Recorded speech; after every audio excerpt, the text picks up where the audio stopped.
Hello friends, இன்றைக்கி நம்ம சேனலில் பார்க்குறது கிறிஸ்பி பொட்டேட்டோ பால்ஸுங்க. ரொம்ப ஈஸியாக நம்ம செஞ்சிடலாம். குழந்தைங்க ஸ்கூல் விட்டு வந்த உடனே நம்ம செஞ்சு கொடுத்துடலாம். இதுக்கு ஒரு உருளைக்கிழங்க, மீடியம் சைஸ் உருளைக்கிழங்கு நான் இப்போ எடுத்துருக்கேங்க. நல்லா வேக வச்சுக்கோங்க. தண்ணி இருக்கக்கூடாது, நல்லா ட்ரையாக இருக்கணும். வேணுன்னா பட்டாணி அந்த மாதிரி உங்கள்கிட்ட என்ன காய் இருக்கோ அதெல்லாம் போட்டுக்கலாங்க. ஒரு 1/4 டீஸ்பூன் மிளகு தூள், 1/4 டீஸ்பூன் ஜீரகத்தூள், உப்பு 1/4 டீஸ்பூன், இஞ்சி பூண்டு பேஸ்ட்டு 1/4 டீஸ்பூன், கொஞ்சமாக மிளகாத்தூள். இது ஆப்ஷனல் தான். உங்களுக்கு இந்த மிளகுத்தூள் இதுவே போதும் காரமே அப்படின்னாக்கா அப்படியே விட்டுடுங்க. தேவைன்னா மிளகாத்தூள் போட்டுக்கோங்க. கொஞ்சமாக கொத்தமல்லி இலைகளை இந்த மாதிரி சின்ன சின்னதாக கட் பண்ணி வச்சுருக்கேங்க. அதையும் போட்டு இப்போ நல்லா பிசைஞ்சு எடுத்துகிட்டு இந்த மாதிரி பால் ஷேப்புக்கு உருட்டிக்கோங்க.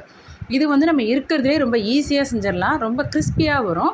அதுக்கு நம்ம பிரெட் க்ரம்ஸ் எடுத்து வச்சுக்கணுங்க. பிரெட் க்ரம்ஸ் நம்ம சாதாரணமாக ஒரு 4 ஸ்லைஸ் ப்ரெட்டை எடுத்துகிட்டு நீங்கள் மிக்ஸி ஜாரில் போட்டு பொடிச்சு எடுத்துட்டிங்கன்னா இந்த மாதிரி பிரெட் க்ரம்ஸ் ஈஸியாக ரெடி ஆகிடும். உங்களுக்கு அப்படியே நீங்கள் இதை நம்ம உருண்டை பிடிச்சோம்ல, அதை நீங்கள் அப்படியே இதில் ரோல் பண்ணி எடுத்துட்டிங்கன்னா அது நல்லா ஒட்டிக்குங்க. இப்போ நான் எல்லாத்தையுமே ரெடி பண்ணி வச்சுட்டேன் பாருங்கள். எண்ணெயும் காஞ்சிருக்கு. ஃபஸ்ட்டு நல்லா ஹீட் பண்ணிவிடுங்க ஆயிலை. அதுக்கப்புறமா நம்ம சிம்மில் வச்சுக்கோங்க. மிதமான ஆயிலில் நீங்கள் பொரிச்சு எடுத்திங்கன்னா கரெக்டாக இருக்கும். ஏன்னா இல்லைன்னா மேல் பகுதி மட்டும் ஈஸியாக கருகி போயிடும். அதனால் நம்ம கொஞ்சம் நல்லாவே சிம்மரில் வச்சுக்கோங்க ஸ்டவ்வை. இப்போ நம்ம லைட்டாக அந்த மாதிரி ஆயிலை தெளித்து விட்றேன்.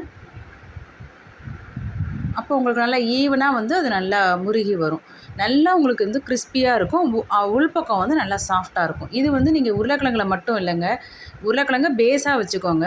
இப்போ சம்டைம்ஸ் நம்ம வீட்டில் காய் ஏதாவது செஞ்சுட்டு மீந்து போய்டும்ல மதியத்தில், அந்த காயை கூட நீங்கள் இந்த மாதிரி உருளைக்கிழங்கு மட்டும் ஒன்று எக்ஸ்ட்ராவாக வேக வச்சு அதோட ஆட் பண்ணிவிட்டு நீங்கள் இந்த மாதிரி பால்ஸை செஞ்சு கொடுத்தீங்கன்னா குழந்தைங்க காய் சத்தும் கிடைக்கும் அவங்களுக்குங்கிறதுக்காக. நம்ம எப்போயோ குழந்தைகளை காய் சாப்பிட வைக்கணும், அவ்வளோதான் நம்மளோட மெயின் எய்மு.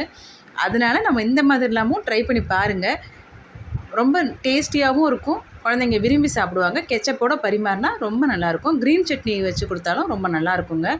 இந்த மாதிரியான சிம்பிளான ரெசிபிஸ்லாம் நம்ம சேனலில் போட்டுட்ருக்கோம். பிடிச்சிருந்ததுன்னா நம்ம சேனலை சப்ஸ்கிரைப் பண்ணிக்கோங்க ஃப்ரெண்ட்ஸ். Bye friends.